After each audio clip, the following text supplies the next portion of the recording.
창세기 16장. 아브람의 아내 사레는 그에게 자식을 낳지 못하였더라. 그녀에게 이집트인 여종이 있었는데 이름이 하갈이라. 사레가 아브람에게 말하기를 보소서, 주께서 나를 수태하지 못하게 하셨으므로 내가 청하오니 내 여종에게 들어가소서. 내가 혹시 그녀로 인하여 자식들을 얻을까 하나이다 하니 아브람이 사레의 음성에 경청하더라. 아브람의 아내 사레가 그녀의 여종 이집트인 하갈을 데려다가 자기 남편 아브람에게 그의 아내가 되도록 주었더니 이는 아브람이 가나안 땅에 10년을 거한 후였더라. 그가 하갈에게로 들어가니 그녀가 임신하였더라. 그녀가 자기가 임신한 것을 알고 나서 그녀의 여주인을 멸시하였으니 사레가 아브람에게 말하기를 나의 모독은 당신이 받아야 하리이다.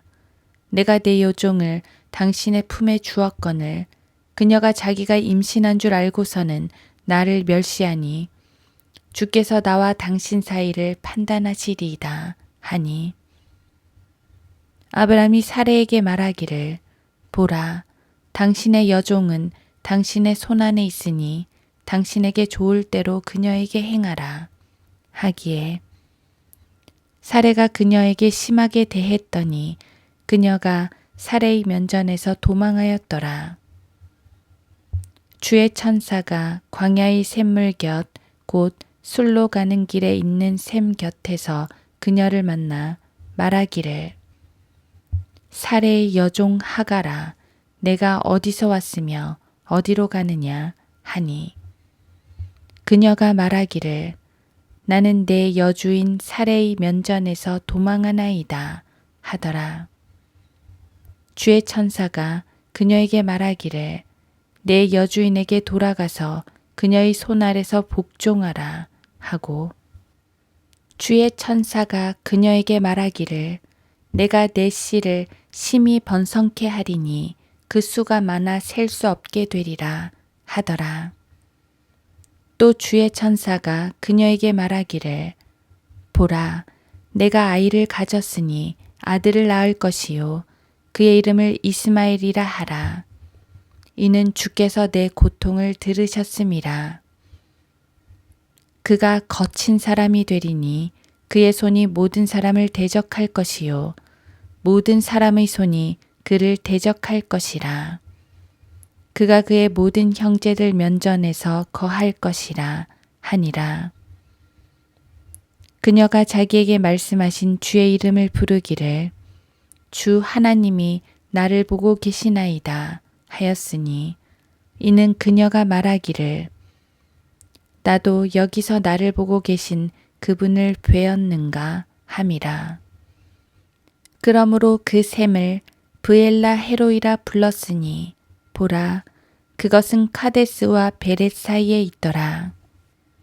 하갈이 아브람에게 아들을 낳으니 아브람이 하갈이 낳은 자기 아들의 이름을 이스마엘이라 불렀더라. 하갈이 아브람에게 이스마엘을 낳았을 때 아브람은 86세였더라.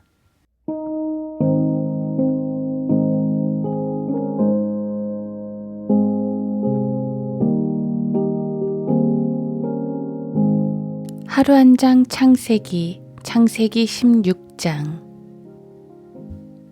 아브람의 아내 사레가 그녀의 여종 이집트인 하갈을 데려다 자기 남편 아브람에게 그녀의 아내가 되도록 주었더니 이는 아브람이 가나안 땅에 10년을 거한 후였더라.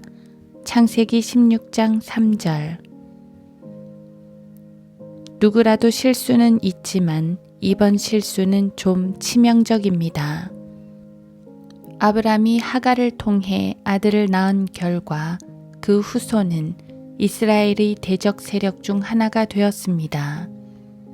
후에 이슬람 세력이 되어 아직까지 이스라엘을 괴롭힙니다.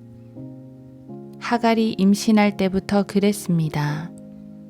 그녀는 제 주인 사레를 멸시했고 나중에 이스마엘도 이삭을 조롱하곤 했습니다. 뭔가 처음부터 잘못된 것입니다. 하갈은 이집트인이었습니다. 아마도 아브라함이 이집트에 갔을 때 얻어온 여종이었을 겁니다. 그래서 사렉에서 도망칠 때도 이집트 방향으로 갔습니다. 이집트에서 온 것은 무엇이든 항상 문제가 있습니다. 우리 안에도 이집트, 세상에 속한 것들이 들어오면 문제가 생깁니다. 아브라함은 나름 경건했습니다. 하나님의 약속 자체를 의심한 것도 아닙니다. 하나님께선 아브라함의 씨를 번성케 하시겠다고 약속을 하신 터였습니다. 하지만 가나안 땅에 거한 지 10년이 되도록 아들이 생기지 않습니다. 그냥 아들이 아닙니다. 약속의 아들입니다. 이렇게 오래 지체되면 안 될 것 같습니다. 그래서 다른 여인을 통해서라도 아들을 낳아야겠다고 생각을 한 것입니다. 다른 여인을 통해 낳아도 자신의 씨인 것은 분명하니 말이지요. 앞장에선 집안의 청지기 엘리에셀을 내세웠다가 거절받은 바 있었는데 이번에는 자기 아들이니까 문제가 없을 것 같았습니다. 이것이 바로 오늘날 수많은 소위 경건한 성도들이 저지르는 실수입니다. 아브라함은 감히 하나님의 약속을 부정하지 않았습니다. 하지만 약속이 이루어지지 않자 초조해집니다. 그래서 하나님의 뜻에 크게 반대되지 않는 인간적인 방법을 찾고 맙니다. 겉으로는 하나님의 뜻을 내세우지만 속으로는 자기의 뜻을 이루고 있는 것입니다. 얼마나 많은 사람들이 하나님의 뜻 운운하면서 자기의 욕심을 채우고 있는지요. 그것이 욕심을 위해서 한 일이든 응답이 늦어져서 초조한 마음으로 벌인 일이든 하나님 보시기엔 똑같습니다. 믿음 없는 행보입니다. 차라리 믿음이 아예 없는 사람이라면 하나님 뜻을 내세우지도 않지요. 하나님을 내세우면서 제 뜻을 채우니 그게 더 문제입니다. 믿음 없는 행보란 아예 이단들이나 이교도와 같은 게 아닙니다.